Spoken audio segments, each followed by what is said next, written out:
I hope it's not a sort of a laid back story, but when I do laid back, it's kind of like you know like Pixar laid back, where you think everything's fine, and then the wife dies of cancer. Oh no! Come on, man.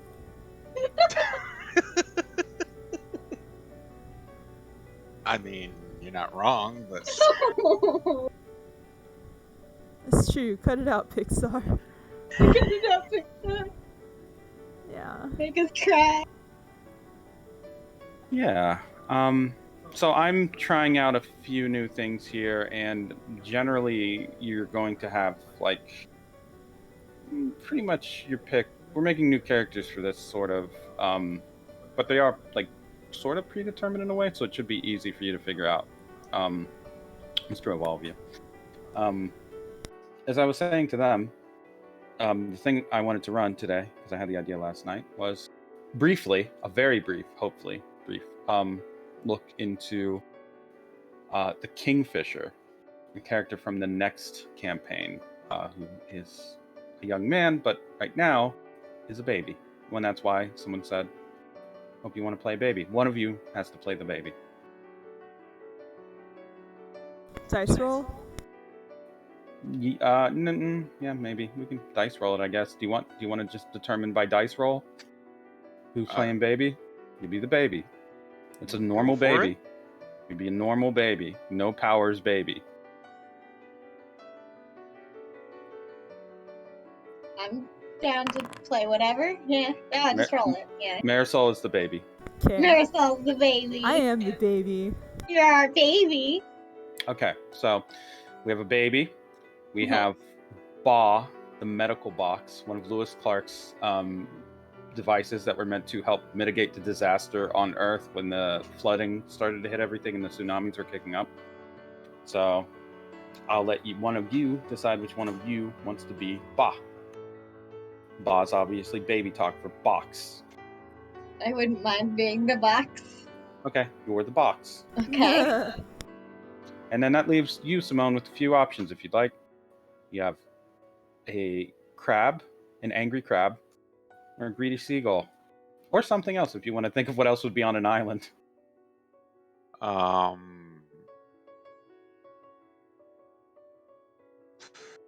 Just anything on an island? Yeah, anything.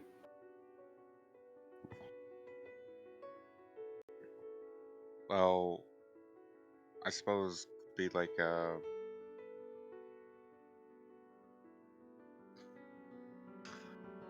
weird monkey on an island, maybe? Ooh, an island monkey. That's fun. Sure. Yeah, I can make that. Everyone's going to be using the minion template for this because they're simple.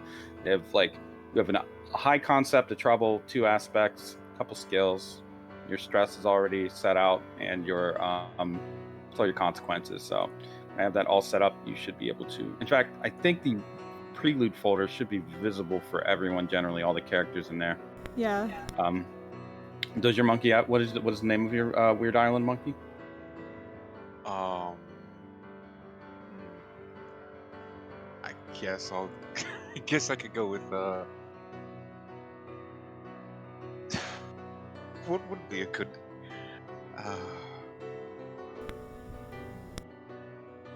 Bananaton? The festival monkey instead of the party monkey. Sure.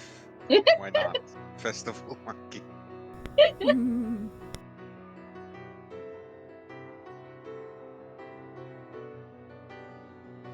Okay, you're a festival monkey. I have to get token art for that, but that shouldn't be a problem. What kind of monkey is it? Like a little monkey or big monkey? I'll go with big monkey.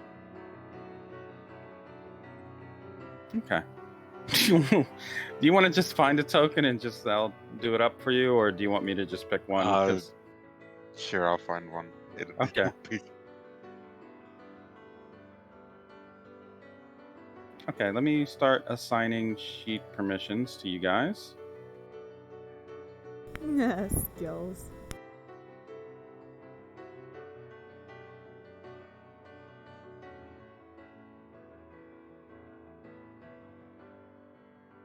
I don't see Ba. They should all be visible. There's Ba. Oh, I found it. I'm a box. Okay.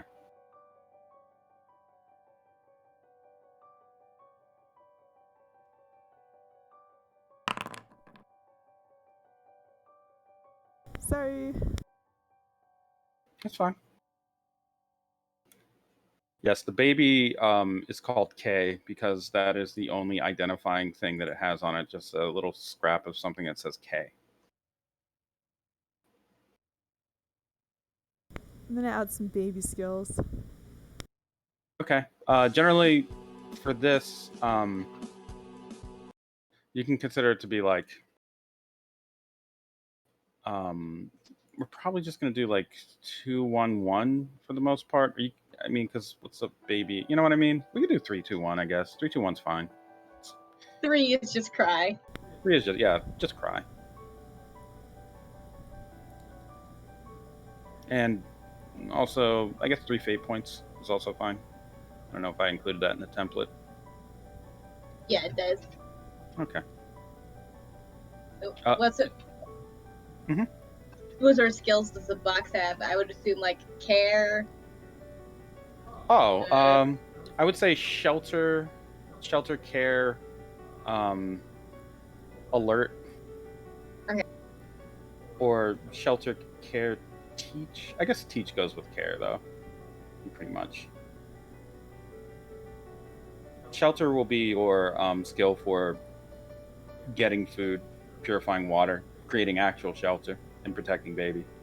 Care will be medical treatment, teaching, and just generally knowing what's like diagnosing anything, including like hostile life. And what was the last one? I forget. Alert. Oh, alert. Yes, an alert is paying attention, including determining weather patterns. Knowing when there's a predator creeping up anywhere. Early detective system. Yeah. System, yeah. Mm-hmm.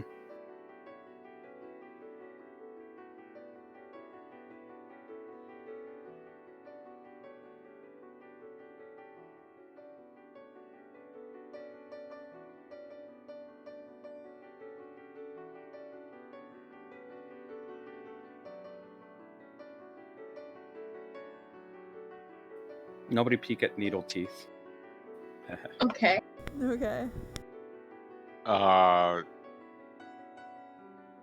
Oops. Well, that's fine.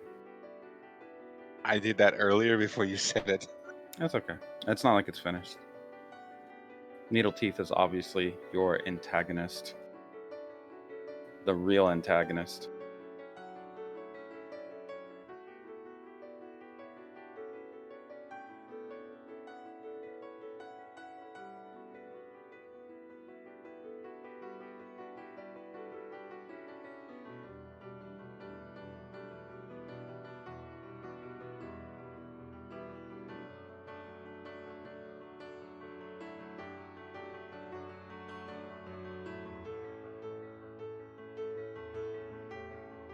I like the soothing piano.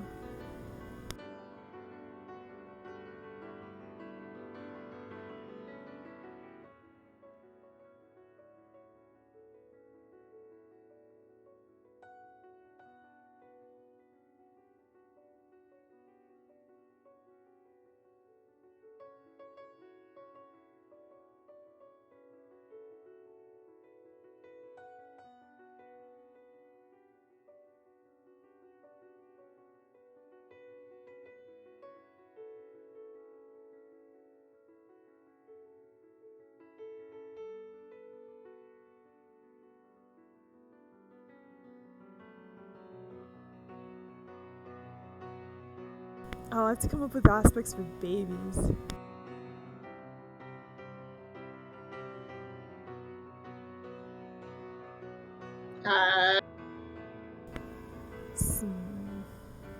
Sad. Did you say sad? Sad. Just alone and sad. Oh. Wants cuddles. Helpless?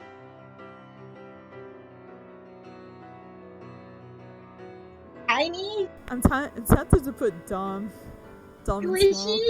Squishy? Squishy. Adorable?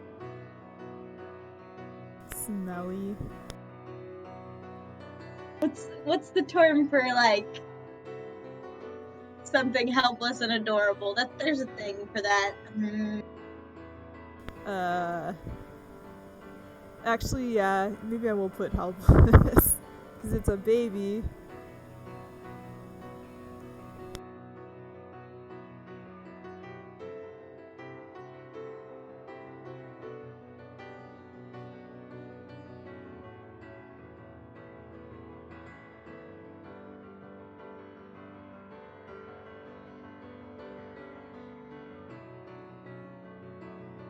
Precious. Precious? Precious. It's spelled like I don't want to spell precious.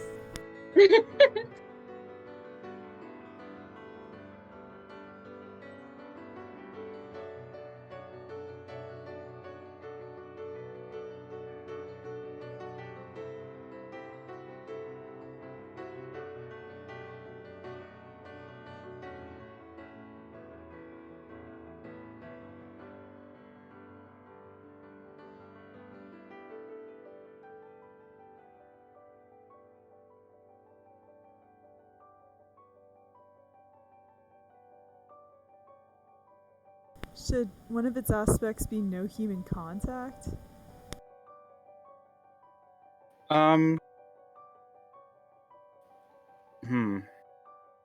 Well, okay. Let's think about baby. Does the baby laugh a lot? Probably, yeah. Okay, then put Cheerful. Yeah, cheerful.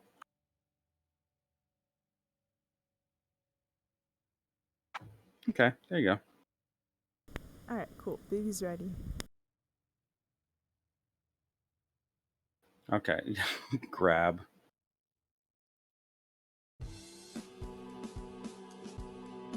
It's either that or gum.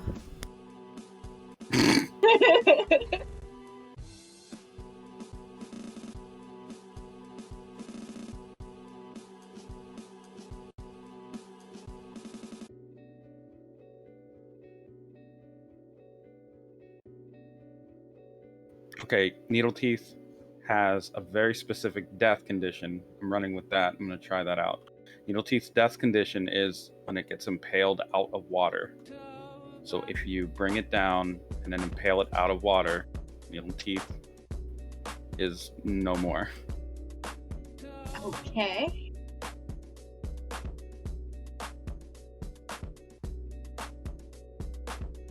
I have to figure out why this thing doesn't like looping now. Like, let's get the loop. It's not great. I wanted to play the thing I wanted to play. I don't want it to play other things. Why are you doing this to me?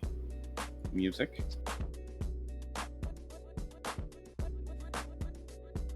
Maybe I need to enable.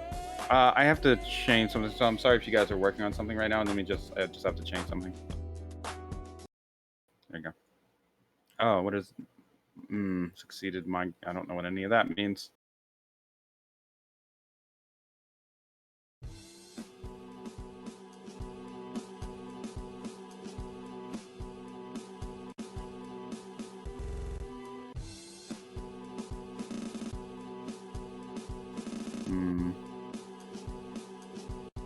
Okay, well, I'll just roll with it for now. You guys, is there anything else you need to do? Like I said, quick run. I'm looking at your sheet for Festival Monkey, which you can change the name of at any time. Don't worry. Like just, I don't know. Festival's not a bad name for a monkey. That's a fun name. Yeah, I kind of like it. And I do like that your top skill is throw, naturally. It was originally named Poop Throw, but it was. No. Oh, it's gonna stun. I can't read it though. Oh, I see the art you've chosen. Good, black and white.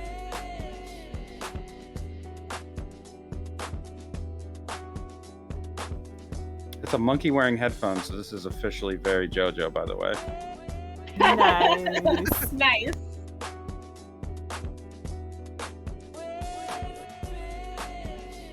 It's just Kay and his friend, the festival monkey.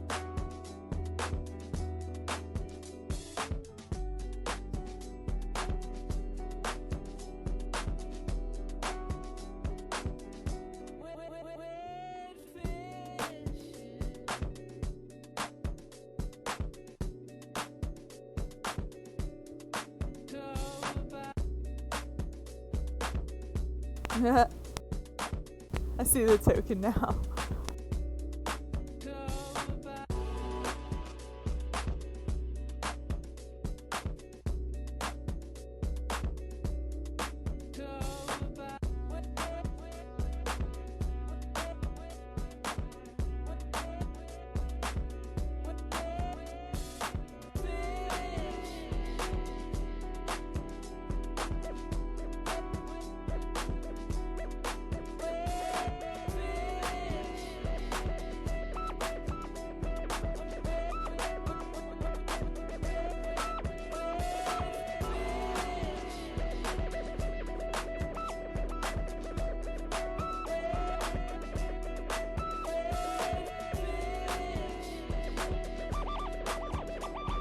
Alrighty, well, let's get it cracking then. I don't expect the session will...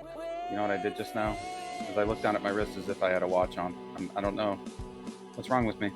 I'm not wearing a watch, and I really never have. You never wear a watch, Yoda. I don't know. Just roll with it. As I was saying, I don't expect the session to go on any longer than an hour, maybe an hour and a half, maybe 2 at most. So I'll keep everyone's time in mind, and we'll do this. Nice tight 1 or 2 then. Let's get it cracking. Boop.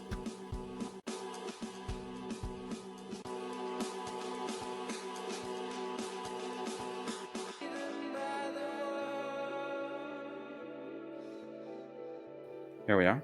Let's get to it. What do I want to do here? Well, I'll just play this. So, to set the scene, there were a series of disasters on Earth. You on the moon weren't really involved with, although you did help with certain measures that made sure that those disasters would be mitigated and even in some cases completely halted once you were successful in stopping Golden Echo and the tumult on the moon, at least for the moment. There were other people trying to do good works as well. One of them was an anonymous philanthropist and technology expert, sort of young genius we all know. His name was Lewis Clark. Without really identifying himself or making a big to-do about it, he went down to Earth with a few of his more advanced emergency response robots, AIs that have been programmed to help people.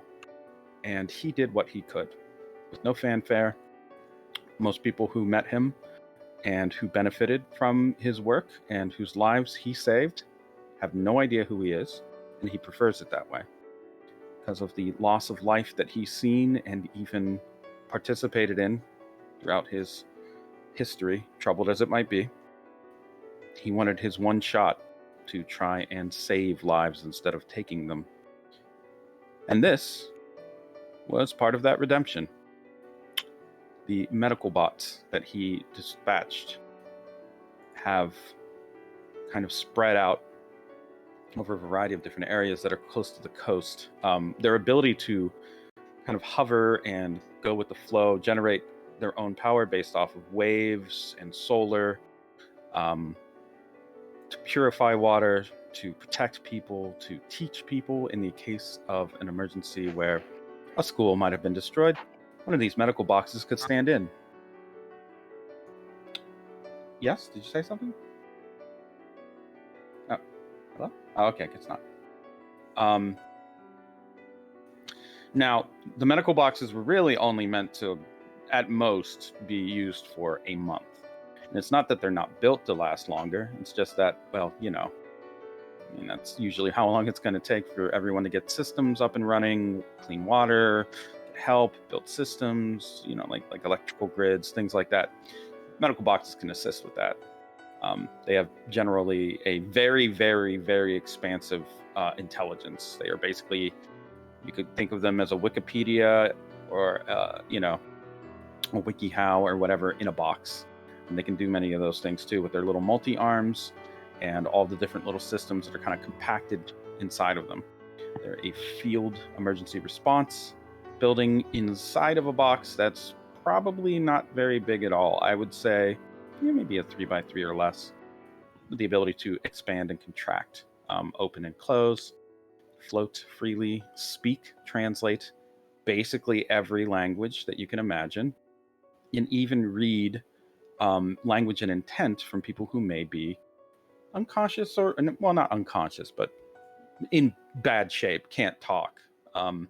These bots are equipped to diagnose and scan people that may be having a medical emergency and quickly provide aid, or at least get the attention of someone who may be able to help.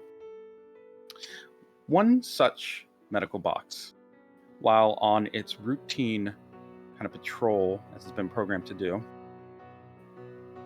has heard an alerting sound, I should say. Now, animals are common, obviously, in this area. The box is not really programmed to provide too much assistance to them, mostly focused on people, although if there's a situation, the box can help. There is one strange sound, though, as it floats over a particular island, and that strange sound is a rather loud baby crying. So, Kay, go ahead and give me a cry roll. We'll see how loud your cry is. 3. Pretty loud. Ba, give me an alert roll. Okay, yes, you can definitely pick that up then. And not only can you pick it up, you can get there, kind of zero in on where it's coming from pretty reasonably. As a medical response box, you are equipped to handle a variety of situations. So I'll let you decide, as a medical box, what it is that you would like to do when you hear the cry of a baby. Question, do I have wheels or spider legs or Do you? That's up to you, actually. Or drones? Can I deploy drones? Drones, interesting. You want to deploy drones. Okay, Yeah. yes, you can, and whatever you decide here with how your box is built, you should think of a stunt that goes with that. So, for example, what are these drones for? I guess generally surveillance. They have little arms to do basic tasks. Okay. Oh my god, I'm sort of picturing little locusts or close to it. So go ahead. Why don't you go ahead and create a stunt? I think I have a general idea of how it would be worded, but just like drone or surveillance network or something like that. And you get now, if you're scanning an area, you get a +2 to your alert roll, and you uncover a scene aspect that you can invoke once. So that means you get a free +2 to your next action, more or less, if you want it. Okay, so +2 to scanning area with alert roll, and when I'm scanning with the drones, mm-hmm. and create a scene aspect. Yeah, when you're scanning an area that you haven't scanned before, more or less. So you're discovering something. So that's why it has not only a +2, but an additional and could be very powerful scene aspect for you to. And I'll let you determine what that is, or you can let me determine what it is. I mean, whichever you find to be easier for you. You know what? How about I just do it? Because, narration. I'm already typing it. Okay. Oh.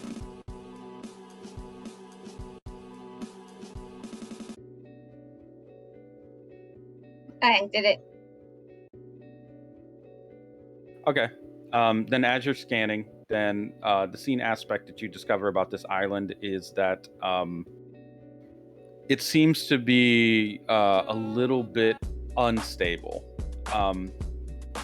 like it's a little shaky, probably just kind of like shockwaves from all the tsunamis and events, and the fact that this is a landmass that is near other landmasses that are like rising up out of the ocean. So it's currently a bit rumbly. I'll say it's rumbling. Okay.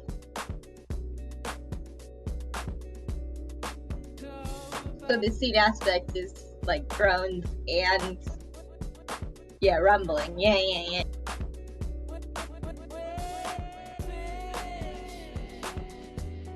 Okay, there you go. So, scene aspect rumbling.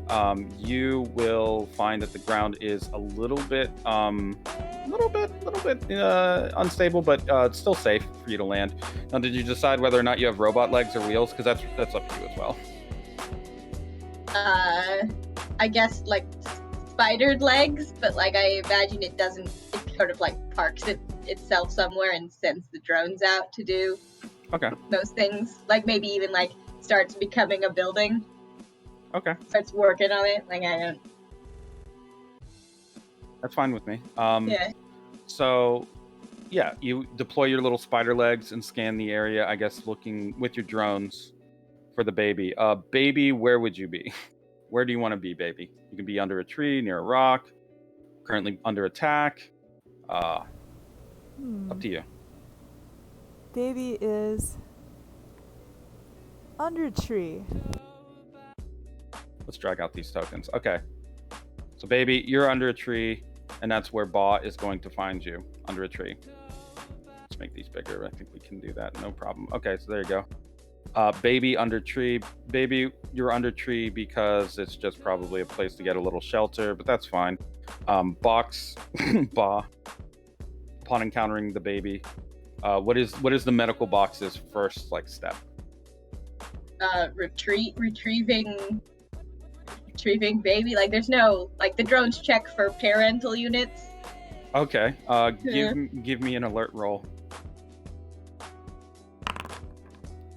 You detect that there is at least one parental unit nearby. Okay, alert parental unit. With a drone. The drone would then report that the parental unit is non-responsive. Oh, oof. Okay. Scan parental unit. Parental unit is currently suffering from a grievous head wound and possible onset of infection, along with multiple puncture wounds and what look like several bites taken out of its torso and legs, resulting in a severing of the arterial, what do you call it? The femoral artery.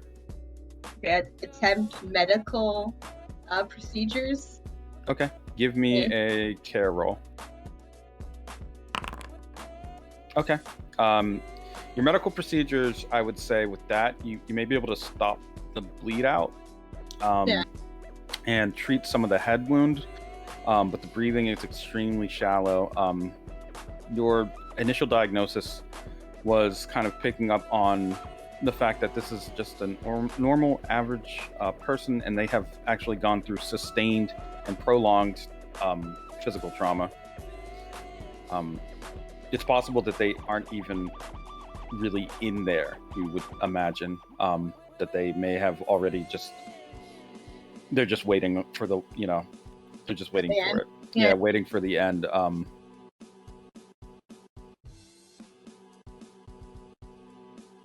I don't believe like the drones would have enough weight to retrieve the human, but like send medical like to them. Like I don't know.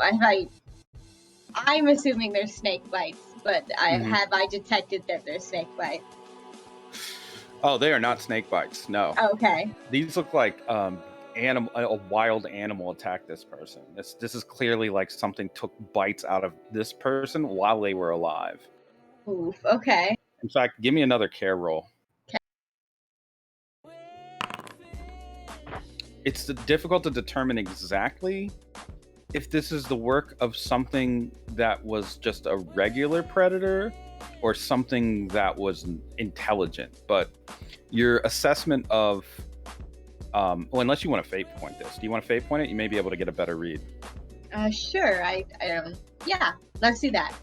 Okay. Go ahead and invoke an aspect then. What is it about the medical box that makes you better at getting this? Life support online. Okay. Then you lose a fate point. Question: what is your trouble for Ba? Oh, I haven't put a box in or a trouble. I guess mission bother populace with aid is sort of one. No, yeah, that's actually I can compel that pretty easily. Okay. Yes. You can determine that with your invoke that in fact the bites and the sequence that was taken out of this person were done on purpose to inflict what looks like first weakness and then inability to escape, and then finally just for the kill. But none of these actually look like they were bites taken for hunger. They look like they were just bites to cause pain, disable, and then cause someone to just bleed out slowly over time. Okay. So it's a very strange animal that did this. Very strange, yeah.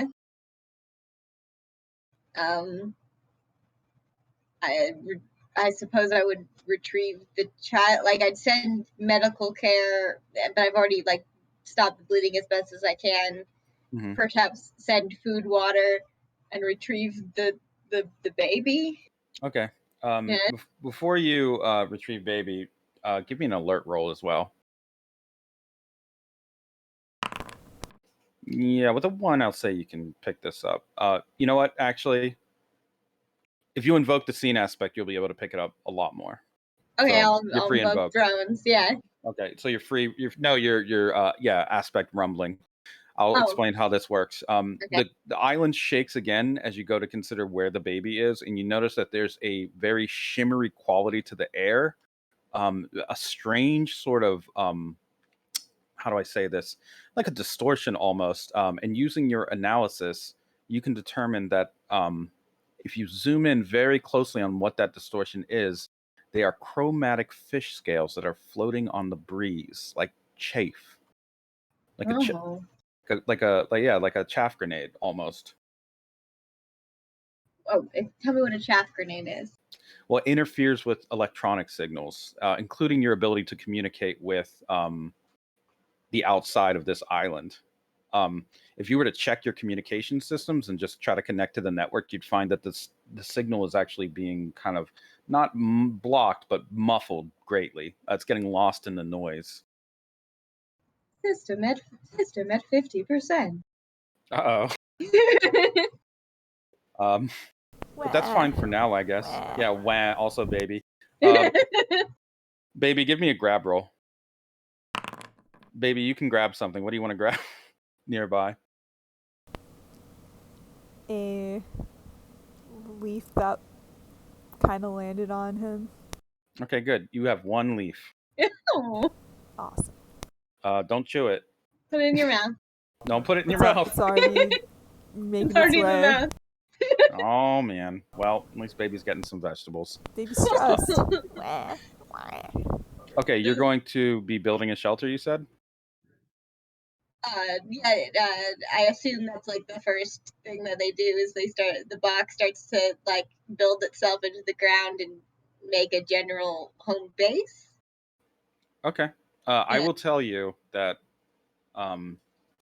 these boxes are also programmed to be able to withdraw from extremely dangerous situations so that the technology isn't used by the wrong people. Okay. You're in a very dangerous situation right now. You know that something's been attacked violently. You know that you cannot communicate with the outside, so you can't like call in for backup or at least let anyone know that there's something dangerous here or a baby or anything like that. How big am I? Well, I said 3 by 3, but you could be as big or as small as you'd prefer. I The cube assume, can expand and then contract. Yeah, I assume you can. Yeah, exactly.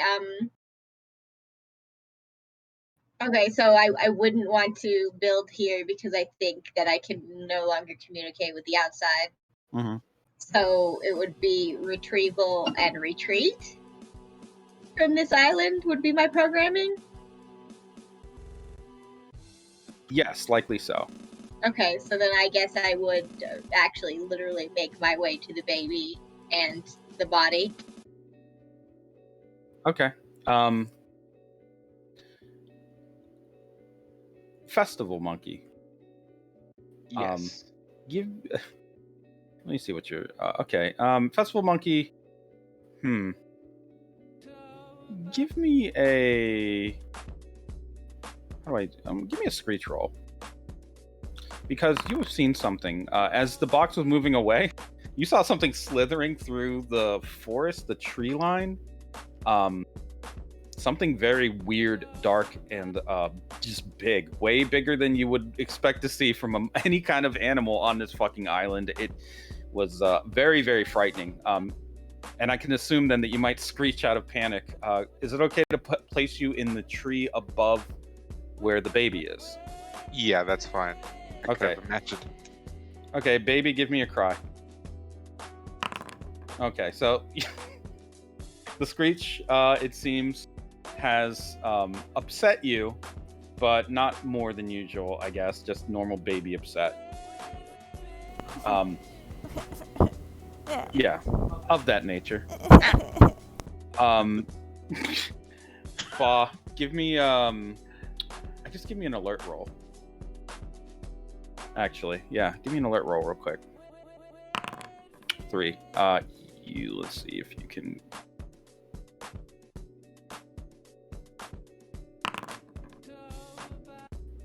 Nope. You see something waiting for you on between. It's standing between, or not standing, but it's hidden, tucked, a shape between you where you are and the baby, like it's waiting for you. How big is it? It's pretty big. It's bigger than a person, but it's hidden in some leaves and brush. It's a shape, a black. So I think it's some sort of animal. Yes, an animal of some kind. Can I deploy meat? What do you want to deploy? Meat? Like, I have food systems, right? Like a life support system? Oh, you want to like deploy a piece of meat or something? Yeah, like a piece of meat or something. Okay, give me a care roll. Okay, let's see if it falls for that.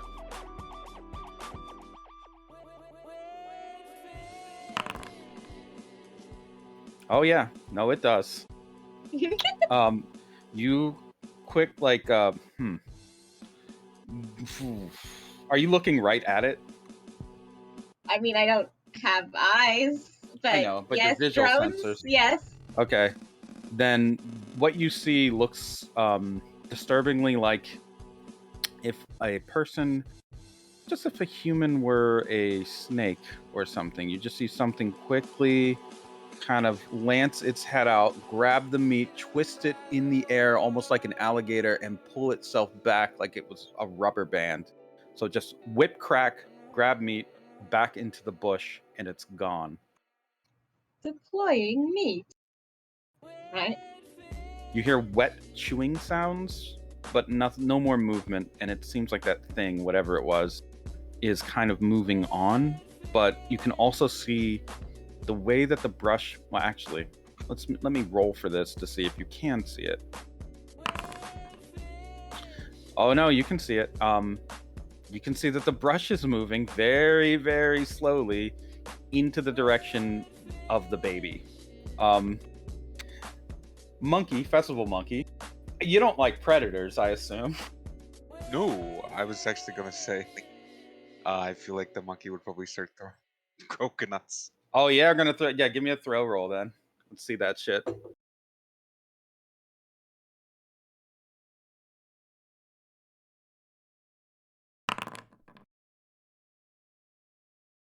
Okay. Let's see what happens.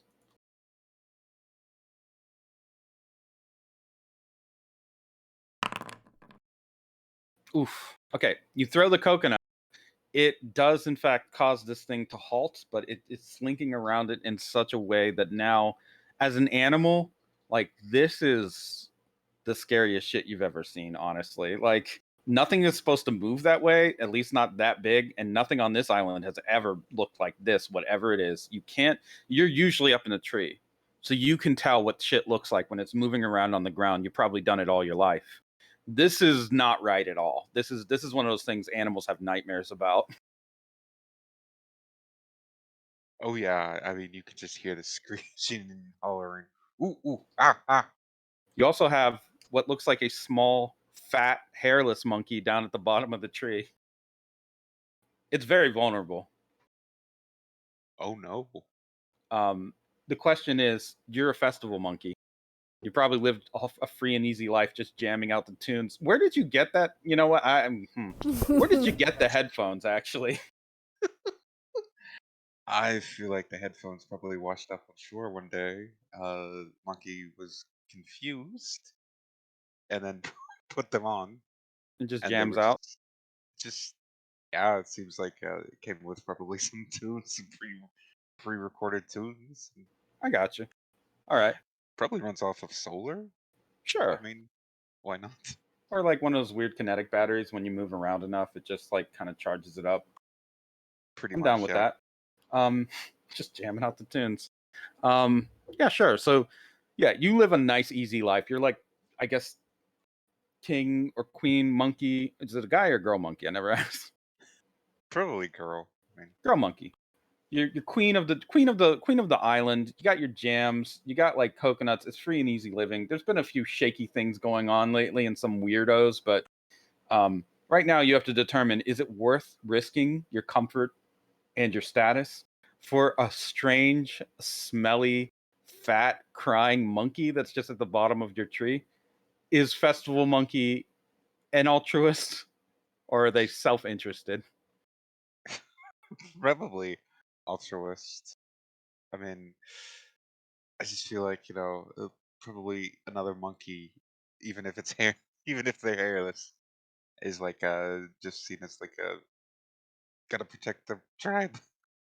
Of course. Um, well then, I can assume you will try to get. Will you try to pick up the monkey or the small baby monkey? Yes, Okay. festival monkey will just start scrambling down the tree and then just slowly reach out to pick up the hairless monkey. Okay. Can Kay try to grab? Sure. Give me a grab roll. Okay. Um, you can grab onto to Festival Monkey to be carried away if you'd like. Kay is so hungry for affection and touch. Okay. For the purposes of movement, we're just going to use your throw roll and say that it's you throwing yourself in your weight behind where you're going. So where are you going to take this baby? Up in the tree and then probably starts trying to swing away. Okay. Give me a throw roll.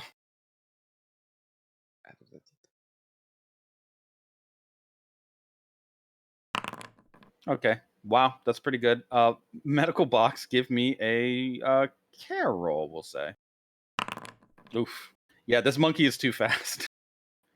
Okay. The baby's getting away. Now some strange monkey has stolen baby. All right. Programming. Uh, hmm. How much danger does it seem like the baby is in to Bucks? Fairly dangerous. It's up in a tree. If it falls With a monkey, with a yeah. monkey, yeah. If the monkey just monkeys have been known to eat meat when they're very hungry. Oh. Yeah, okay, I'll deploy drones after it and then slowly make my way after it. I imagine I don't move fast, but the drones move very fast. Sure. Okay. Yeah. Your drones are going to chase after monkey and baby, and in the meantime, as you're walking along, you do feel like there are eyes on you, but they aren't following necessarily parallel to where you're going. It's more like they're slinking, zigzagging, kind of just going around, looking like they aren't following and trying desperately not to be seen. With a +3, you go ahead and you can roll alert if you want to just be able to track it. Yeah, it's difficult. It's extremely difficult to follow this thing exactly. You're not entirely blind to where it is, but it is a dangerous. This is a dangerous thing whatever it is that's following you. You can tell that by your programming and by the way this thing is moving that it's not. It is predatory, whatever it is. Okay. Yeah. Okay, Monkey. Where are you gonna finally take the baby to? Probably somewhere up, in a comfortable little, like, I wouldn't say treehouse, but kind of like it's very kind of flat, something that A would nest, probably be- sure. Yeah. Yeah, a nest, basically.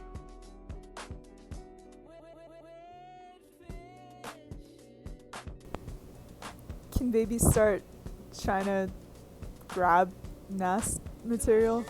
Sure. Also, this baby, I would imagine, is hungry. Wow, +4. You grab the best materials from the nest. Would Festival Monkey try to feed the baby? Of Grubs or course, such? Oh, probably grubs or okay. a banana. Okay. As you are attempting to feed baby, there's a familiar. Oh my god. Baby hates grub. Okay. Yeah, that loud cry is going to let Ba know where you are. So Ba, you get a +2 to your next roll when it comes to finding baby. Okay. And also, it attracts the attention of wildlife on the island that are interested in whatever it is that's making such a loud fucking crying sound. Luckily for you, Festival Monkey, you've got these earphones to protect your delicate hearing. You have a very good musical sense. You want to preserve that. But it was a very you probably, I don't know if you've ever heard a cry that loud before from a monkey. That's a really loud cry. Oh no, must be a orangutan or howler. Yeah, howler. Yeah, it's a screech. Yeah, it's a screech to make you proud. If you were to raise this monkey as your own, you know that this would be the loudest monkey on the island. There's just no doubt about that. Yeah. So, I mean, you have that interest in mind. You could raise this baby and just win every screeching contest you ever had with any other monkey. That's important, and that's Very important. Yeah. Very important. Unfortunately, it has also attracted an ancient foe, a festival monkey. You know this thing as the gully thief. It loves to steal your food. Constantly stealing your fucking food is the gully thief. Equal to you in screeching and how loud and obnoxious it is. The gully thief would love just a little bit of those grubs. Gully thief loves whatever you're eating. It's weird. They always seem to love what you're fucking eating. This damn seagull. Seagull. This particular seagull you've noticed because you've run into seagulls before. This particular one is really fucking mean. Like really, really unnecessarily mean. When they steal from you, they don't just take it. They'll eat it in front of your face and just screech at you for way too long. Like, This is probably an arch enemy. and now Gully Thief is here to steal the food with a +6. My God. I'm going to just start throwing everything. Okay, go ahead. Gully Thief is also going to have a stunt. I'm going to just edit it in real quick. They get a +2 when they're stealing food. So that's an 8, by the way. Oh my god. Damn, I was gonna say if you just invoke something, you could clock it, but I guess not. So close. So close. Okay, not only has Gully Thief, like your throw, you know this from all the times Gully Thief has attacked before. Your throw, it just misses by an inch. You even see for a moment Gully Thief time seems to slow down.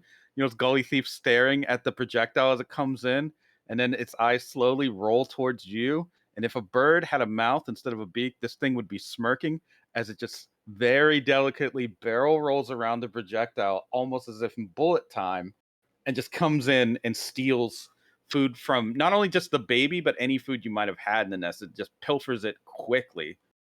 It does it so quickly that it actually throws you off balance, giving it an advantage, to boost to its next roll because it succeeded with style. So you're off your guard, you're off your balance, and this thing is going to eat your food. So much of that precious fruit and those precious grubs. Ooh, Baby, no, you no, can no. help. Give me a grab roll, baby. Oh no. Oh no. When you try to grab at the goal, it's just you're too slow and your fingers are too chubby. Too helpless. Too helpless. You're a helpless little baby. Can baby cry because this is upsetting? All this Okay. action. Give me a cry roll then. With a cry of 4, let's see. Can the goal do anything?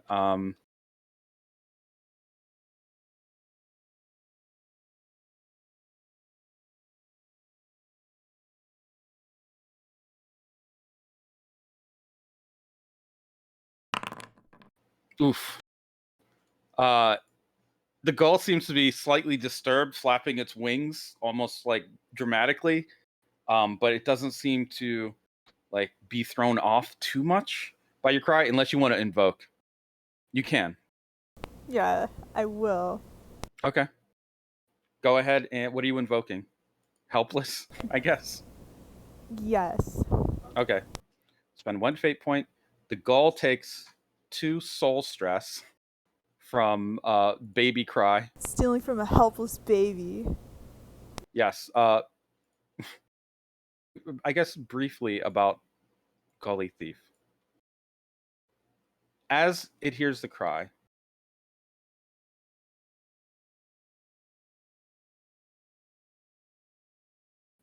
Gully Thief is reminded of a darker time in its life, and the reason why it's so mean to begin with.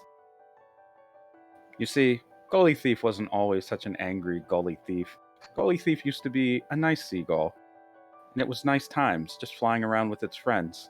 But then one day, while Gully Thief was enjoying a nice fish, a man came and stole its fish.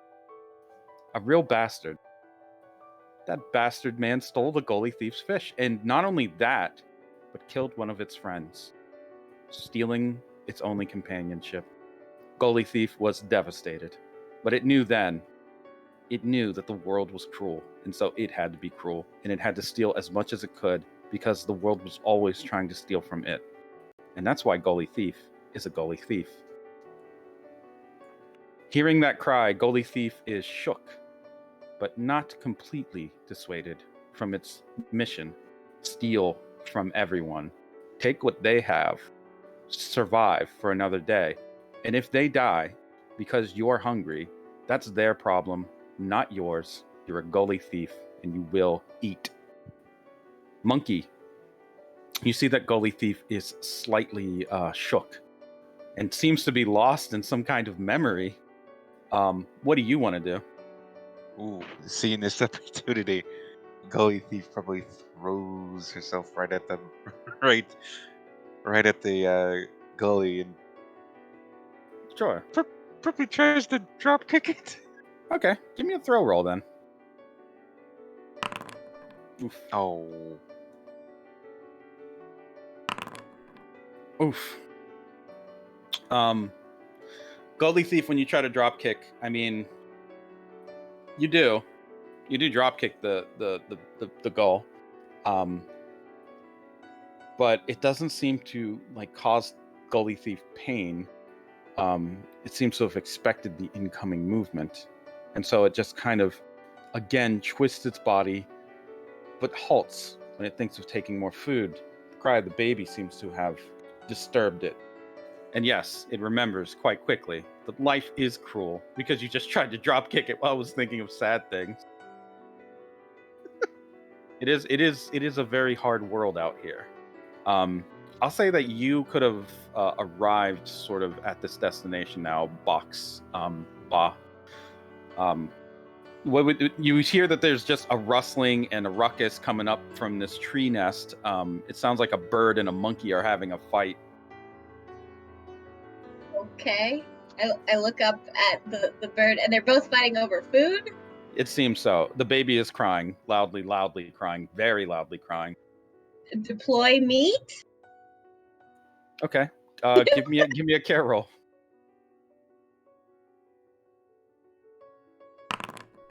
Oof. 0. We'll see. 4. Okay. Are you just flinging meat at it? Yeah, like at like both of them to see if like they'll stop fighting near the bit. Yeah, sort of like flinging it by them to hope that it will like have them go over there. You want to use a fate point to get a better result, or like re-roll, or do you want to just like let it roll at 0? I'll go ahead and use a fate point. Okay. Yeah. What do you invoke? Helpfully programmed AI online. Okay. Yeah. Do you want to re-roll or just plus to it? I guess I'll reroll. Okay. Good luck. Oh, come on. Oh, come on. Well, Lame. your efforts won't go to waste. Don't worry. I'm trying not to let fate points just be like, who cares? Like. But I'll say that because you're. Accidentally hit. Accidentally hit baby. Oh no. Yeah, baby gets hit with a little piece of meat. Baby, give me a cry roll. Oh boy. Yeah, you get kind of slapped with a little Oh no. Just wanted to help. Poor baby. Bother populace with aid. Yeah. Yeah, so seeing the baby get hit with meat and like being disturbed as it was, the gull decides it's going to steal that meat and then take off away. If you allow it to anyway, monkey. You may not. You may want to defeat your ancient foe here and now. Monkey will decide to probably pick up a particularly big coconut and just throw it as it's chasing after the meat. Okay, give me a throw roll.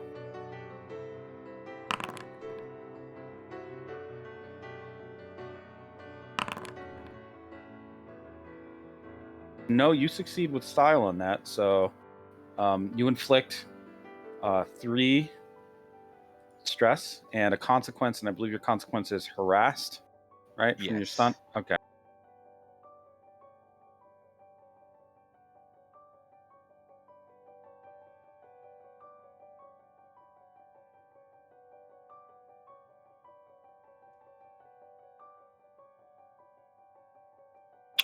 Gully Thief's high aspect is product of a cruel world.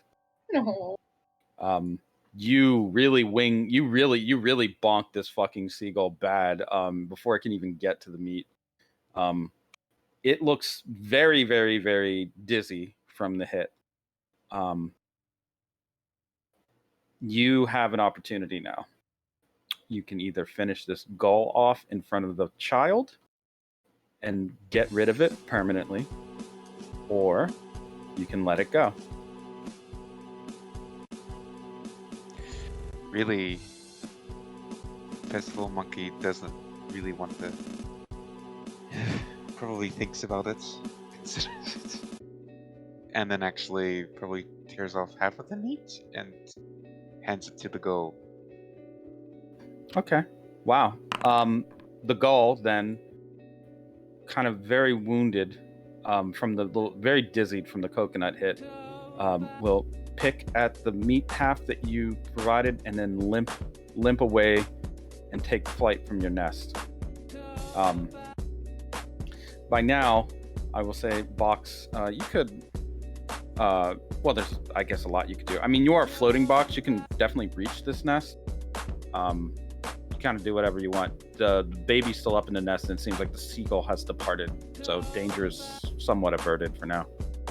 Yeah, it'll deploy 2 drones to try to gently bring the baby down. The little claw, like not claw, but like little clippy hands.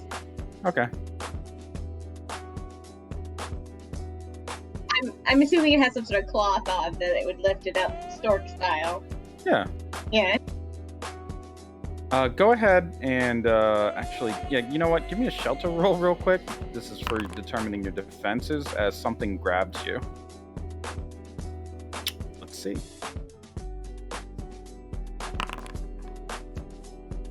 Okay, you take 1 physical stress. Ooh.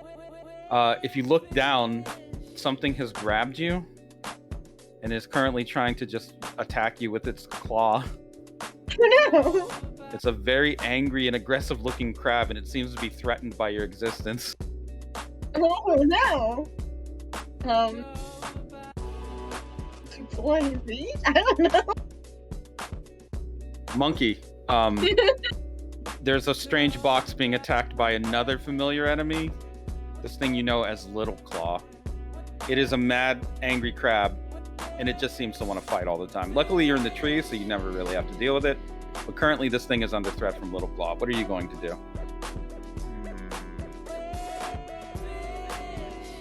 At first, kind of be like, this is none of my business. But then eventually, just like, oh boy. You deploy food. It's true, the box deploys food. Yeah, the box has deployed food, and the food has been good. So Okay. Monkey probably drops down and then just starts probably just screeching around like, ooh, ooh, ah. Okay, give me a screech roll. All right.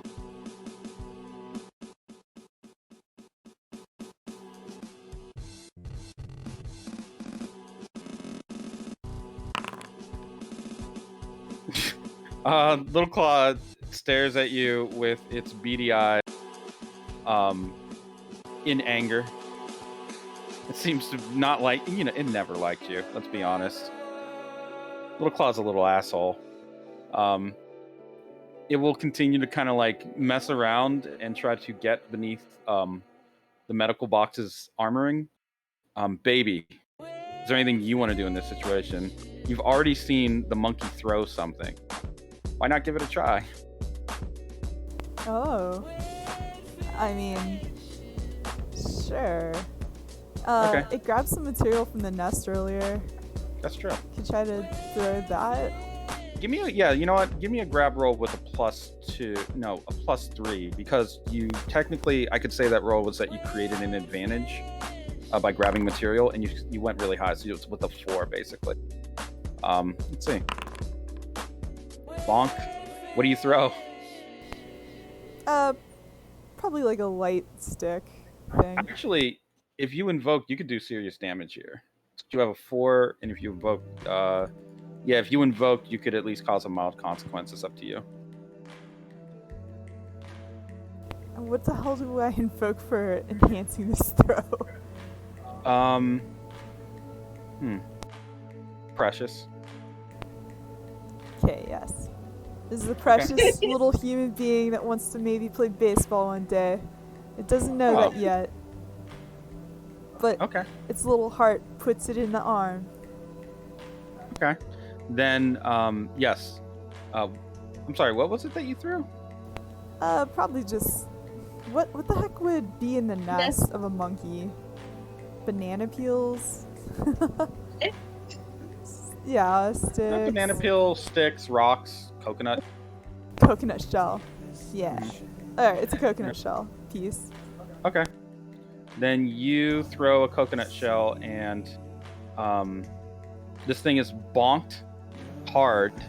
Monkey, you're impressed by this, I would think. Not only does this small monkey cry loud, but it's already throwing rocks or shells. So that's really cool. This crab gets a cracked shell. Has a little crack in its shell. Enough so that it looks panicked now and just quickly will scuttle away. Probably monkey goes, ooh, ooh, ah, and it's just like, that'll show you. Okay. Then the monkey is able to... Well, it depends on what you want to do with the box, but it seems that the Gully Thief and Little Claw are both like... You've driven them off. You've driven off your enemies here for the moment. Monkey, Or I guess, Box, what is your next move, Box? You're just trying to grab baby? Yeah, trying to grab it with the drones and bring it down, and maybe I guess scan it since it's close. Okay. Yeah, we'll just say while you were distracted, Monkey, that drone was able to grab hold of baby. Give me a care roll then. A 4. Baby's fine, just hungry and a little smelly. Probably needs to be changed. I would proceed to do those two things, both like Okay. deploy like a bottle of milk and like What? yes. Baby has milk now? Oh, hell yeah, brother. Baby's very happy. It's sucking very much. Okay. Now, Festival Monkey, give me a tool use roll to determine your technical understanding of what this is. Okay. You don't know, but you do know it's good. It seems to be caring for baby and giving baby things. And it seems to be filled with something good. If you had a nice sharp stick or a rock, you might be able to just pry it open and get out the good stuff inside of that box.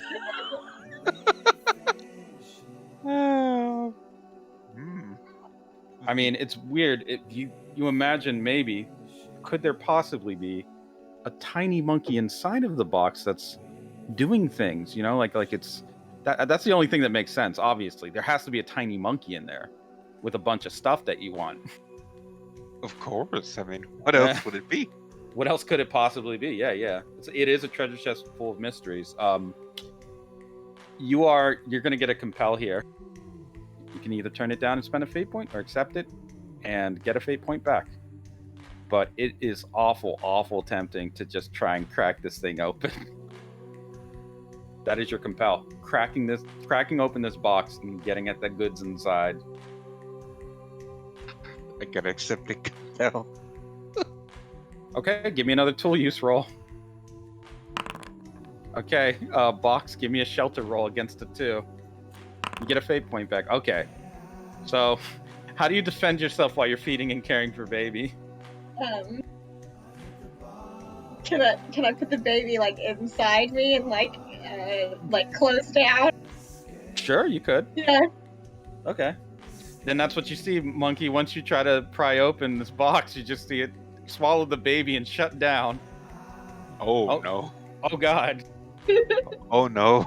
This is now Monkey really wants to get inside Bob. Okay, give me another tool use roll. You gotta beat a 3, so we'll just say that's passive opposition for that. Oh, So, I will invoke Overprotector. Okay. You gonna re-roll, or you gonna +2 it, or because you gotta beat a 3? I will re-roll because. Okay, go ahead. Oh, you do it. Okay, the combination of you trying to close down and shut down, and the monkey. Yeah, this is now a desperate fight for goods and survival, as the monkey seems to be damaging your machinery. deploy meat. Deploy meat? Yeah, just right at the monkey's face. Okay, give me a care roll. Okay, monkey. Oh shit. Give me a tool use roll against the 4. Okay, monkey, you're gonna take 1 mental stress unless you eat that meat, and back off basically. But if you decide to persevere, you will take 1 soul, because it's hurting your soul not to eat that. Monkey eats meat.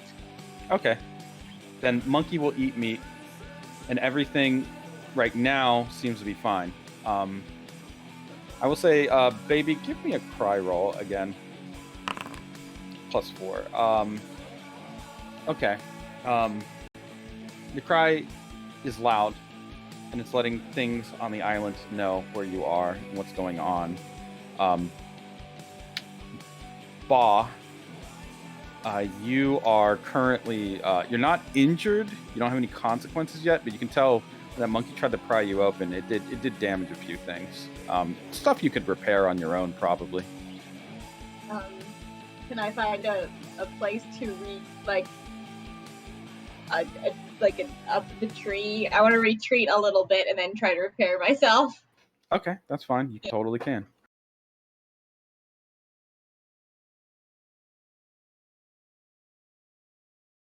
While you're up in the tree, we'll say, to fast forward a little, or to change the pacing here, it'll take you a little bit of time to repair yourself.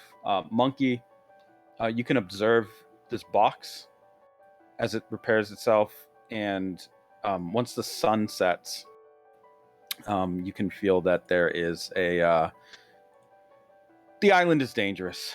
You've always known that it's dangerous. That's why you hang out in the trees. But you feel like there's like an increased level of danger just in general lately. It's still, as the rain begins to fall, and I'm so glad that I have effects again. You feel like, I would say, just the feeling you get from this box is that it isn't evil, and it's not an animal, so to speak. It's some kind of thing. Maybe, has the monkey ever encountered humans? Maybe a couple times? Okay. Then sort of like your headphones and maybe the times you've encountered humans, this seems to be a human thing. You can sort of tell now that you've like spent enough time observing it. It doesn't move out of hunger. It doesn't flinch. It doesn't sleep. It doesn't drink water. Although it might actually draw it in to filter it at some point. It's not an animal, you can tell. In fact, has the monkey ever seen anything like a car or a boat? I mean, this is an island, so probably not a car, but maybe like passing fishing boat or something. Okay, yeah, this kind of like reminds you a little bit of a boat, a little bit, because of the metal, the way the light hits it, the sort of like weird shape that it has. It's got a boat-like quality to it.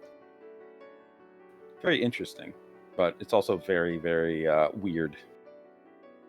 Yes, this box deploys meat. It does deploy meat. So we'll say over the course of, we'll say several days, you can observe this box. Do you want to make any more attacks on the box in the span of that time, or do you want to just observe it? So far, probably just observe. Make Okay. sure baby is safe, but otherwise just observe for the most part. Okay. Then observation is what you do. Box. Now is the time when you are not under attack, and it seems the monkey is not like coming for you, to actually construct a shelter. So. Didn't I want to leave though? Oh, I mean, yes, of course you can, but my system's disabled. Your systems are getting like the damage from the monkey and some of the like the crab sort of made that not the safest thing to do. Go out right now with the baby, like No, that makes sense to me. So programming would say that they would start to assemble an area and probably drone check on that body to see if the recovery is any, but probably not. Yeah, drone checking on the body determines that the body is gone. Oh, okay. That's not good. Is there tracks or anything? Yeah, there's a bloody trail leading away from the beach. Okay, I'll drone follow that. Okay. Your drone follows and follows and follows. And then you can see that there are what look like some other things that you couldn't pick up before. It looks like maybe 3 or even 4 bodies. Ooh, okay. Kind of gathered in some kind of pile in a pit in the ground. Yeah, that's not good. Are any of them alive? No, they are definitely not alive. Okay, then, How big are your drones? What? How big are your drones? Pretty big. Not like human sized, but like, good comparison. Like a medium sized dog, maybe, so it can like lift up things pretty good. Oh. Yeah. Okay. Yeah. Go ahead and give me a shelter roll, I guess. To determine how tough your drone is. Pretty tough. Okay. but not tough enough. Oh. The last thing your drone sees and feeds back to you are just a set of very long, very thin, very white teeth that close down right over its eye and crush it. The last audio input you get is the crinkling and tinkle of glass and metal and delicate instruments being crushed and pierced. And then there is a loud crack and a chewing sound, and another piercing, and another crack, and another chew, until your drone goes offline. Delicious drone. Actually, can I send out an alert, or is it still? I mean, there is a bit more audio, actually. Okay, then I'd send out some sort of SOS message.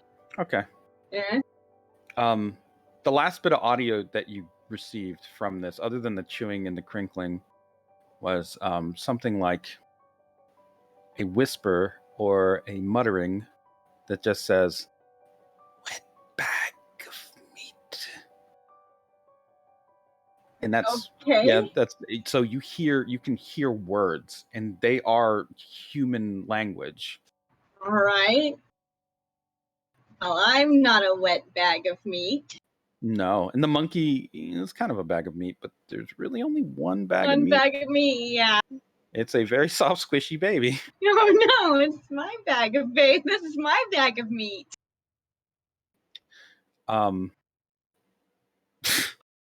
Yeah, I'll say that. So what is your next move now that you're drunk? You said you wanted to deploy an alert. Like an SOS alert, yeah. Okay. Yeah, you can deploy it out, but the like you want to send out a signal to the network, pretty much. Yeah, pretty much. But you said that there's like only a that it wasn't working so well, but there would be at least an attempt. Okay. Yeah, your signal is fuzzy.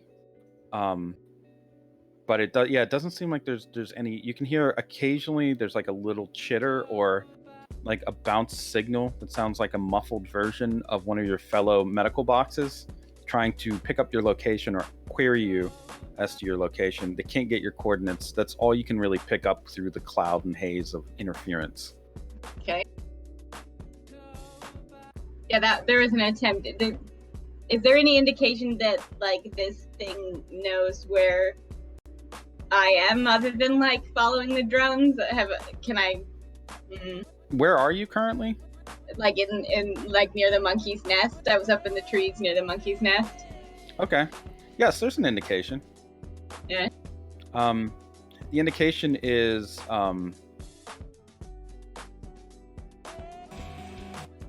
let me just do this. The indication is that you feel teeth sinking into your box exterior. Oh no! Sharp teeth drive right through the metal and pierce your hull, your armoring. How much damage it does is determined by your shelter. You are able to resist this. Your armoring was very well built. Oh, good. So you just have the teeth sinking. You have some holes in your armoring, but you're fine, really. Yeah. So this thing has like just basically launched itself at you, climbed up the tree more or less, like slithering quickly. It looks like this.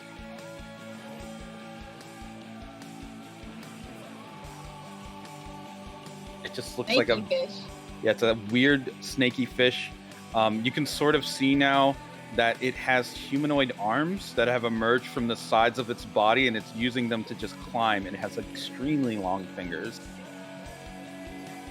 Alert! Alert! Hull damage! Alert! Like lights are going off. Yeah, you can't move very fast, so once it's bitten through you, you notice that this thing is poking a finger through one of the holes it made, trying to get to the baby inside. Oh no! Okay, now.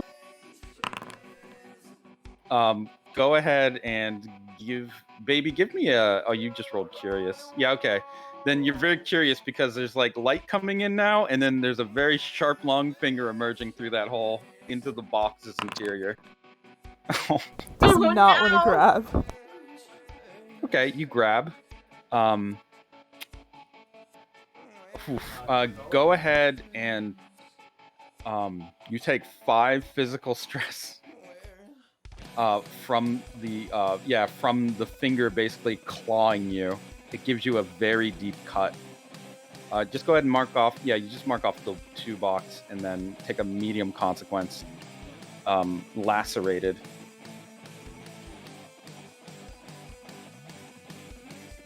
And now this thing has done damage to you. Oh god, cry. Yeah, it's obviously extremely painful. This thing now has prey, and it's you. Maybe he's too shocked to cry. This is a teeth hunter, Dagonite. Needle teeth is one of the most primitive and first of the successive generations. It is a prototype, one of the mutated spawn before Avicii really figures out what he's doing. But it still follows the general template of Dagonites and mermen in general. It is a thing from the abyss, and its motto, what it was born with in its head, was get them before they get you. It devours the weak before they go strong, and it hungers for the young. It doesn't have extremely good molecular control. It's still stupid, really. But it's not so dumb that it can't tell when there's a meal nearby. It has been hunting and stalking this whole group of survivors of the disaster. One by one, it has been killing them slowly. It has been taking bites out of them. It has been cutting them. It has been doing whatever it wants to try and figure out the best way to exploit its prey. And now, the last survivor of that group is this child that it has currently cut deeply. Medical box, if you don't do something quickly, this baby could actually bleed out. That was a very deep cut. And this thing doesn't seem to give the slightest bit of care when it comes to what it's doing. Even though it looks humanoid, it's clearly a predator. You have kind of an option now of what you can do. You are damaged. Your hull is damaged because of this thing's piercing. And it's very difficult now to even get messages out. That kind of like functionality has been basically terminated. You have one mission. It's to help people. And this thing wants to hurt people. Deploying drone. I'd like to just kamikaze it with a drone. Oh, nice. Okay. Give me a shelter roll then. 2. I'm gonna say you get a fate point back because you're basically it's like a force compel. You know you have to fight this thing to the death, and you're trying to save baby. Okay. So go ahead and you can spend that fate point now if you want, or you can save it. Should I see the opposing roll before I? Of course. Yeah, I'll spend that fate point. Okay. Then you do 1 physical stress to needle teeth. Monkey, this is obviously a fucking problem. This monster is now attacking that box, and you can hear the baby inside scream in terror and pain. You can assess now fully that this box just wants to protect baby from things like this. And things like this are a threat to everything. If this thing wasn't coming for the baby, it'd be coming for you. Oh, yes. Monkey not happy. Monkey throw. Okay. Like, give me whatever a throw roll, yeah.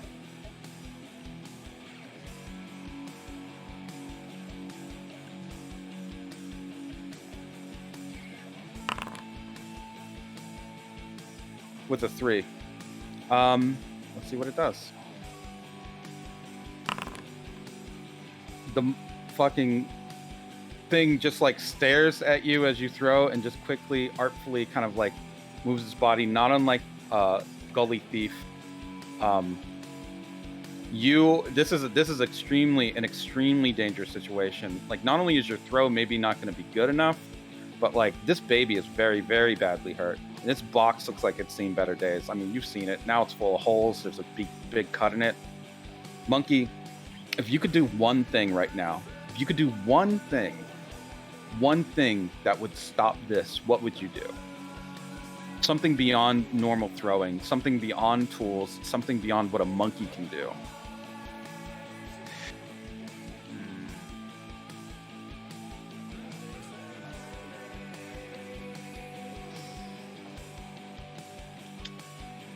I'm thinking, and it's gonna sound a little weird, but maybe shooting lasers? Shooting lasers. Okay.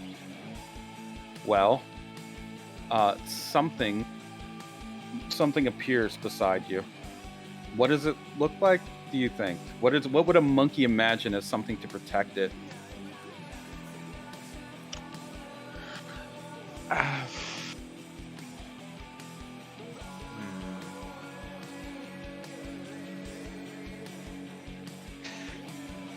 A giant coconut man? Well, no, let me think. I'm just thinking like I feel like it's probably thinks like it's always had trees in its life, so probably like a wooden construct of some kind, like a palm tree kind like of looking thing. Yeah. Okay, that'll work. It doesn't fire lasers exactly, but it does put out some kind of pressure beam, or like, yeah, it looks like a laser. This thing appears behind you, and you just kind of can hear it say its name. Kind of just next to you. That name is Coconut Ranger. You have manifested a stand just in a moment of panic and stress, and your nice and easy life being disrupted, and this threat. You have evolved past just mere monkey. I mean, sure, you can't talk or anything, and you probably won't be getting a job, but for the moment, you can put your power through this thing. Coconut Ranger has abilities you don't fully understand yet, but you know that it shoots lasers, and you know this thing's gross. So, I will say that though your throw wasn't successful, it did distract Needle Teeth enough that those lasers managed to land right in its flesh, searing it and punching through the exterior.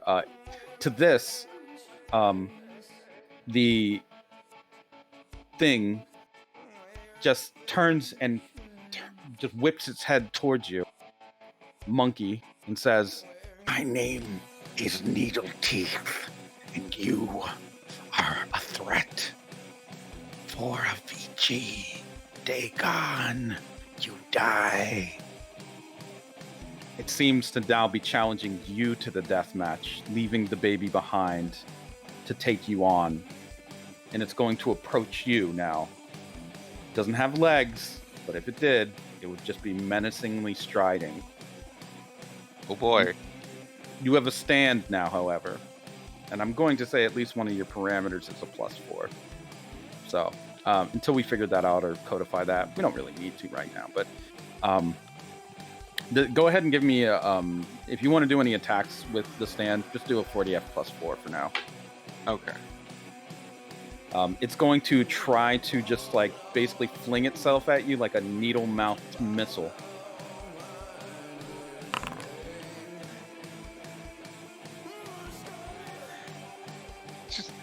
All right.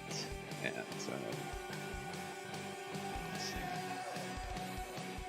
should I defend with 40F +4? Or?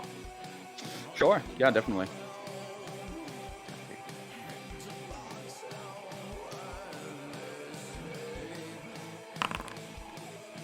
Five. Very good.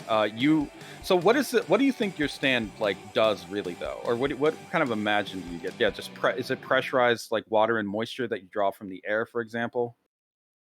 Yeah, I feel like it's like a pressurized water, like it shoots out like Oh, I as it got it. being. Yeah, maybe it has a coconut head and it has like a little hole drilled in its mouth. You know what I mean? And it just spits pressurized water through that little coconut hole mouth. Or solar beam. Yeah, Yeah. or three holes. Yeah. Maybe solar at some point, sure. Maybe both. Maybe one per type of projectile. For the moment, we'll just say water because it's raining, because you're on an island, because you've always been a monkey of the island and the environment. For now, water makes sense. A pressurized jet. enough to actually, when it comes into like basically come for you, cut a big swath of flesh off of it, catching it very much off guard. You have a +3 to your next roll, I believe, because you succeeded with 4 more than it rolled. So you have a +3 to your next roll. Bah, your baby's injured. Yeah. What are you gonna do? Care? Yeah, I'm trying to. Okay, try to immediately care for baby. Yeah. Okay. Oh, I want to spend a fate point. You want to spend a fate point? Okay, it's very important. I got one left. Yeah, no, this is a baby and it's dying, and I gotta bother this baby with AIDS, so I'm gonna completely fix it. Rapid advantages if I have to. Mm-hmm. Yeah. Okay. Go ahead and give me a fate point. Invoke. Obviously, it's the life support online. Yeah. You're gonna +2 it or just reroll? Will +2 be fine? I mean, it's enough to remove its physical stress with a 2 result of 2. Okay, then yeah. Okay. I'll just add this. Okay. The baby's still lacerated, but at least the baby's not bleeding out. It's just a very serious wound. Very hard to like necessarily close while you're dealing with the damage that you took. Baby, what are you grabbing? Any part of the robot that during the care process. Yeah. Yeah, you help the robot along, and you're obviously very hurt and crying, but there is a certain thing within you, I think, baby. Like, even though you're hurt, you see someone cares for you. You're very simple, but you just know, like, this fight for survival, you're not alone in it. Yeah, baby's probably, it can't talk, but it's babbling. Yeah. In its cries. Okay. As you are doing that, caring for baby, and this thing currently is like very, very it's thrown off entirely. Its method of hunting and stalking seems to be just it's not on its native soil right now, attacking in the open like this, but it also is just like too hungry to care and too ready and willing to attack. So it's not making the smartest decisions. Like I said, this is a very primitive Dagonite. It's at that moment, as you're preparing to have a fight to the death with this thing, that you hear a familiar cry. Monkey. Gully Thief flies down, and you can't communicate with this thing. You don't know what it's thinking. But you can tell from the weird side eye that it gives you as it flies that it's here to help.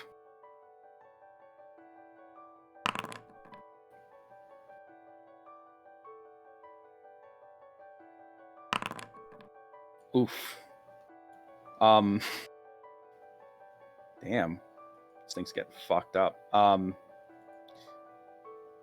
The Gully Thief, whether it's to steal your opportunity or to simply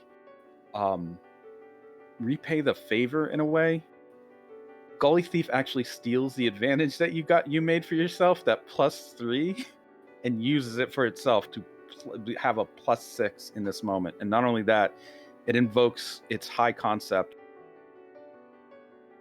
product of a cruel world, to +2 that roll. So it's attacking this thing that is almost the manifestation of the cruel world that produced it, making its roll an 8 versus a 0, which is obviously very devastating.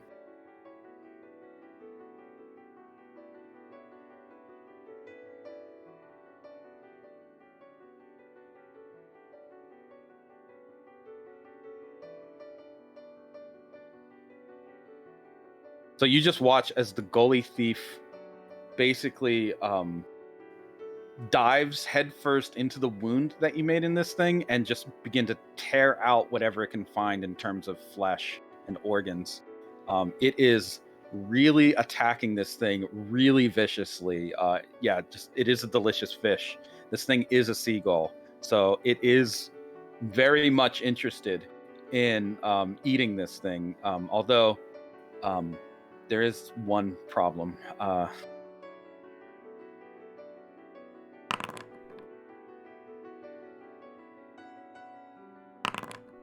Oof. Okay. As this thing is attacking Needle Teeth, you can see Needle Teeth slowly close its body, its wound around the gall, and try to trap it inside. Its ribs and different spines kind of like constricting this gall so that only its head is sticking out, really, and part of its wing. It's fighting for dear life, and it looks very, very wounded, but it seems to be clinging to it's tenacious. You know this thing is tenacious because it's stolen so much food from you. You've hit it in the head several times, and it just keeps coming. Right now, though, the thing it's trying to steal is I guess this thing's life, and it is in serious, serious trouble. It is currently trapped in the body of Needle Teeth, though it is not dead yet. It could be dead very soon. What would you like to do, Monkey? Monkey would like to save Gully Thief. Okay. How would you like? You have a pressure jet. You have a water pressure jet, and possibly a solar beam. Which one would you like to deploy? Deploying the solar beam. Okay, solar beam. So like a Sentai character, almost. You're just gonna shoot a laser at this thing. Does the monkey pose at all? Of course. Naturally. Then Coconut Ranger will deploy a solar beam and fire it at this thing. Give me a 40F plus 4. Gully did steal your bonus, unfortunately. So 4. It's enough to burn this. I'll say, you know what? You can invoke the consequence that Gully put on if you want. Since it stole your consequence.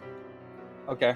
Then you can basically target the area that Gully deeply wounded. Even though Gully is still there, like kind of trapped, you can manage to get your beam in the right position, not to hurt your newfound ally, making your plus 4, making your 4 a 6, and meaning that you do let's see, 4 physical stress. If you do you have any fate points left? Actually, yes, I have a lot. I think I have like use 3. use every single one. I will. Really, because if you do at this point, you already have a plus 2. So if you use every single one, that's now a plus 6. So that turns your 6 into a 12, basically. That's why stacking those things is really, really powerful. So with 12 versus 2, so now you have 10. Oh my god.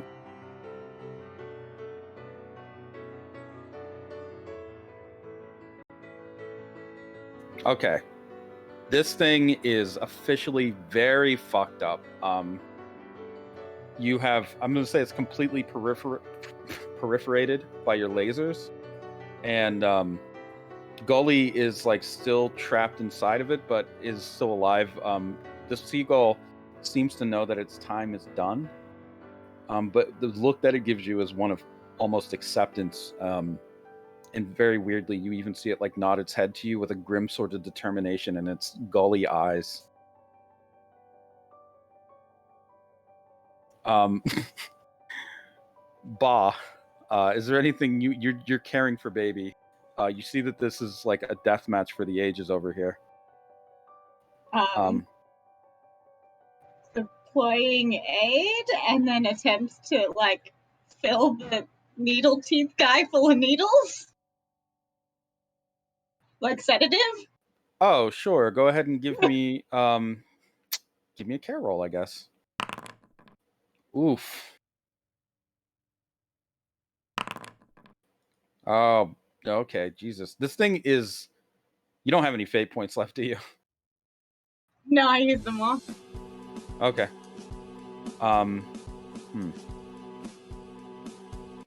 Okay.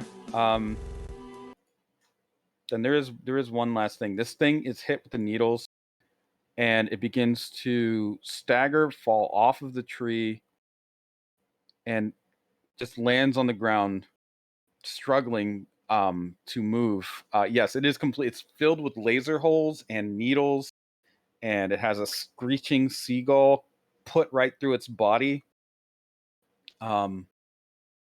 Yeah, sedative. So it's like it's starting to slow down. One of its eyes are starting to close a little as it's trying to. You can see, by the way, that its wounds are starting to stitch shut. So it's actually regenerating as you watch it. Though it doesn't seem to be doing it quick enough. The sedative seems to have caused it to slow down in that regard, at least. It's likely, Monkey, you've never ever seen something take this much damage, still be moving, and not only moving, but just healing as you watch it. It seems to be almost like it's gonna, if you gave it even a minute, it might fully recover and just go back to attacking. Like it may regenerate just that quickly. Oh God, no! Need to get rid of this thing fast. However, I think, baby, you still have a fate point, do you not? You still have at least one. Yeah, I was wondering if I could like maybe make an advantage, but the only way I could think of doing that was by crying and reminding someone I'm the little precious baby. Okay, yeah, cry. Go ahead. Give me a cry roll then. Use your fate point, I guess. I will use my fate point.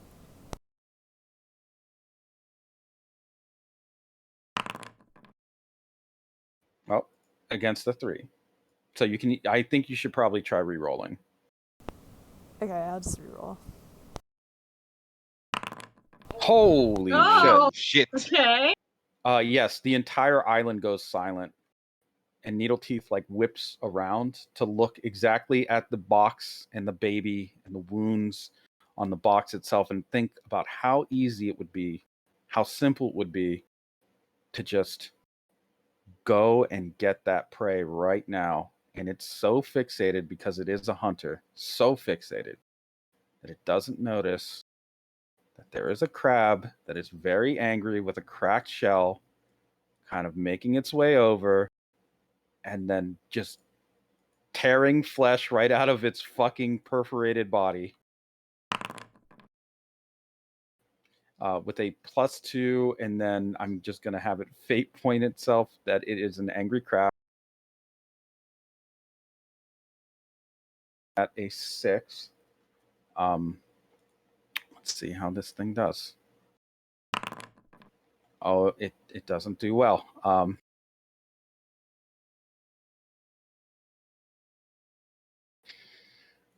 This thing looked like it was regenerating, but it is officially out of water.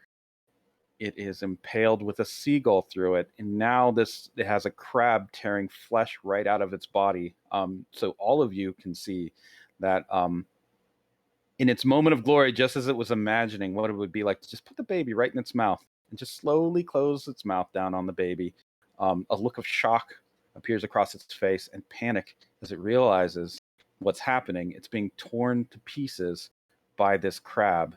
Bit by bit, the angry crab is just tearing chunks off of this thing, just tearing them. And at first, Needleteeth begins to fight and convulse and try to get away, but the seagull through it and through its body is like stopping certain muscles from moving properly. It can't be impaled like this. If it were in water, you imagine it would be able to just swim and roll and get away from these things. But the seagull is not only through it, like just impaling it, but it even when Needleteeth like goes to roll away, the seagull basically plants its beak into the ground and holds firm so that the crab can tear this thing to pieces. It isn't long, but over time, more seagulls and more crabs begin to descend upon this thing. They all begin just taking chunks out of it and finishing it off. Needleteeth is no more. The cry of the baby has brought them to the meal. The feast has concluded, and when it does, there is not a single scrap left of Needleteeth, save for just a set of sharp teeth on the ground, planted there like small stems, long and white. He has been devoured. Yay. Death to Needle Teeth. He was very evil.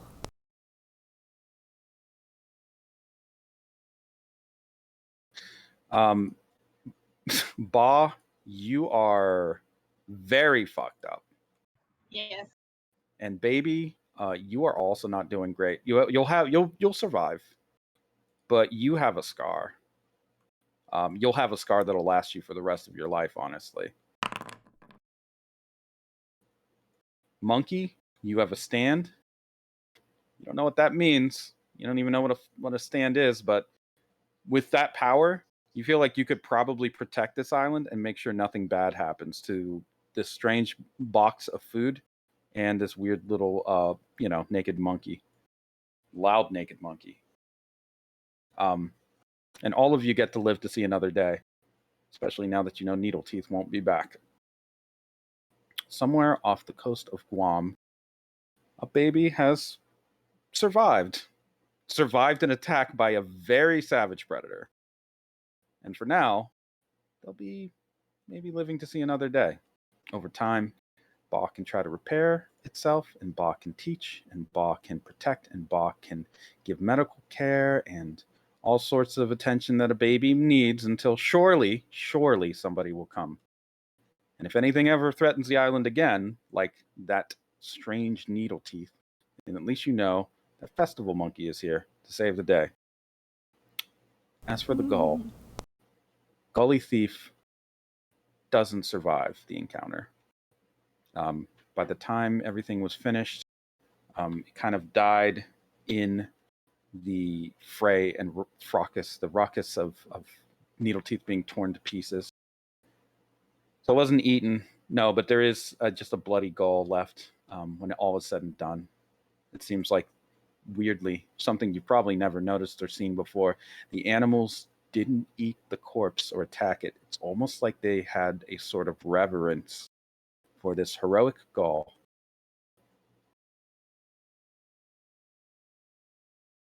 Monkey probably tries to make a weird memorial, like a little grave or something.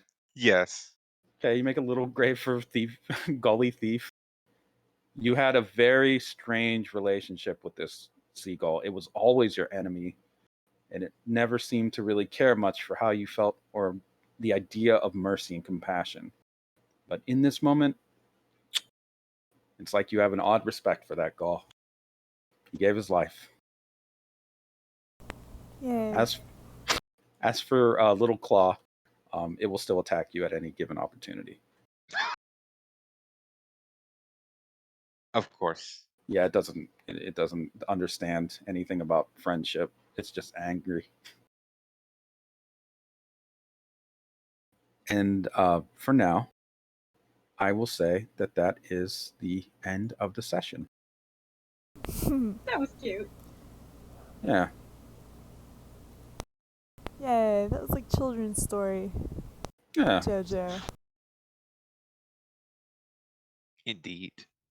So I hope you guys had like fun. That was kind of a preview of how Daganites will be handled. Though, like I said, Needle Teeth was very stupid. Yes. Most are not. That's what makes them very dangerous. When they're just dumb and they try to brute force everything, yeah, they'll get fucked up. I had no plans to give the monkey a stand, but I just said to myself, you know what? It feels right, so I give it a stand. I like the song. I put the song in the music list because I was like, this is a song? This is a song. It's really a song. Yeah, it is. Coconut Ranger. I like it. Yeah, good. I just didn't expect it. Yeah. Nice. So now we also have a cool thing for Kingfisher at some point. If Kingfisher, you got a wicked ass like chest scar. And if you want, you can even collect those teeth and have like a necklace of them or something. That's a reminder. That's a pretty cool necklace. Yeah. Yeah. Or you could just make like a fucking weird punch weapon with them. I mean, I don't know. It's up to you. Could be. I see him having like a fishing spear and like Yeah. that necklace. Because it's like when a fisher is a bird, then spears. Yeah. I dig it. Yeah, that'd be dope. So Kingfisher isn't like a super important character in the campaign, I imagine. They're more like an oddity that'll show up occasionally, sort of like how you guys encounter, not like Abel, but you know how Abel, you run into him occasionally. Yeah.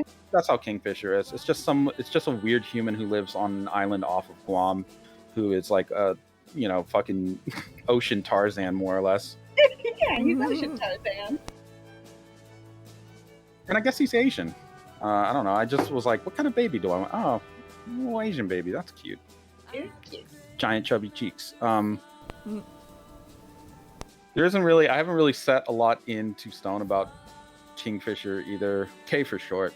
It's really up, I guess, to you guys at some point whenever we actually start the campaign. More details about him. Although you can assume that he was traveling with a group of people and his parents and probably maybe extended family or other family members, and they did not survive. So Ba is the only family that Kingfisher has. Is his two homes? Is it a monkey in a box? A monkey in a box. I also have to look up how long a monkey lives for, huh? Oh no. Yeah. It's just like a type of chip, right? Yeah, seems so. Oh, actually, there is one thing that I forgot to do. Let me see real quick. A bonobo chip lives about 40 years. So, it's not terrible. There is one thing that that Ba would see, and Baby, at night after Needleteeth was destroyed. Something in the sky. I sort of forgot to bring it out, but I will do it now. As you're just kind of repairing yourself and dealing with all the damage and assessing the situation, you see this thing flying around. Very, very light and silky and billowing. It is a fish that is out of water, and there is a very light kind of choral humming as it just goes along through the sky. And yes, it is in color while everything else is in black and white. That's a pretty beta fish. Yes.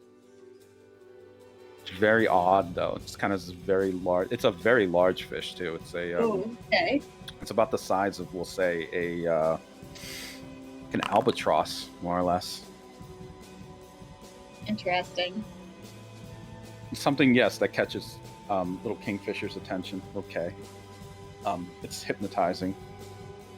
But just as soon as it appears, it also just kind of vanishes into the night.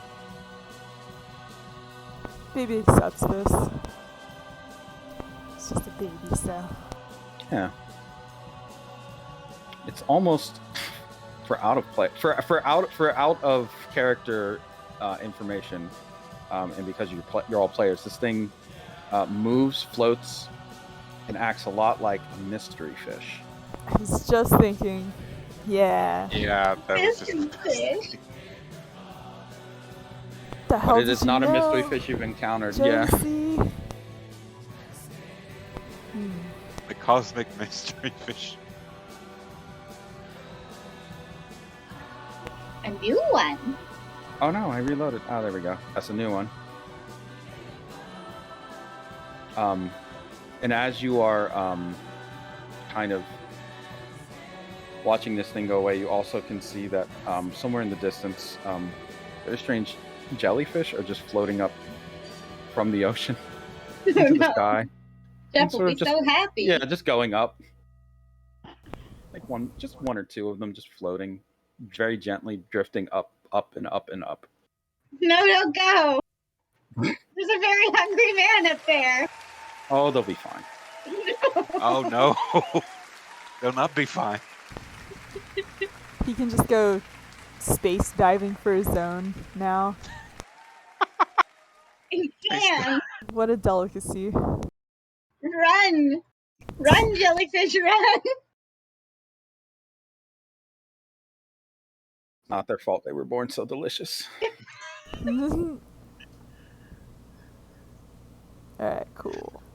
Yeah, I hope you guys. I kept it to about 2 hours ish. I guess. I hope you guys had fun with that. It was kind of just a little preview of some of the things that'll be in the campaign, along with, just kind of a little prelude, I guess, a little preview of some of the stuff that'll happen.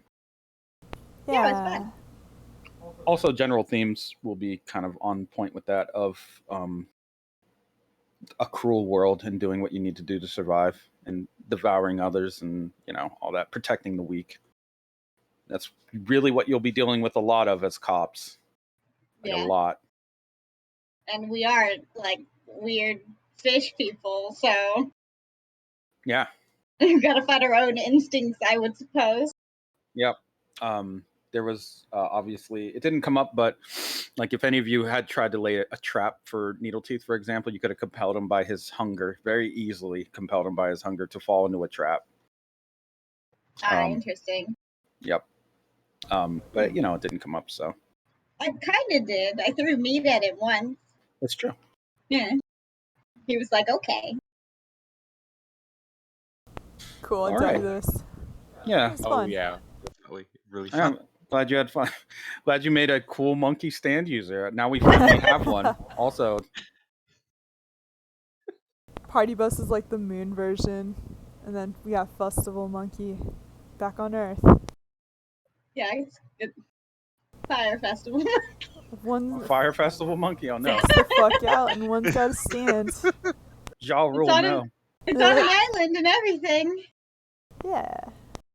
On an island where disasters happening and people need medical attention. Yes, exactly. Yeah, I guess that is okay. This was intentional. No. It's like, what's a party on an island? Oh no. No. The Fire Festival had a new one in 2043 or something. And the monkey just got left here from that party. Yeah. It was a disaster. Yeah. Oh man. Does anyone feel like typing up a small summary for other people, or are you gonna just get it up? I guess the video. I mean, it's short, so maybe it won't be so hard. I'm just gonna throw the video up actually, for anyone that wants to see it. But that'd be fun.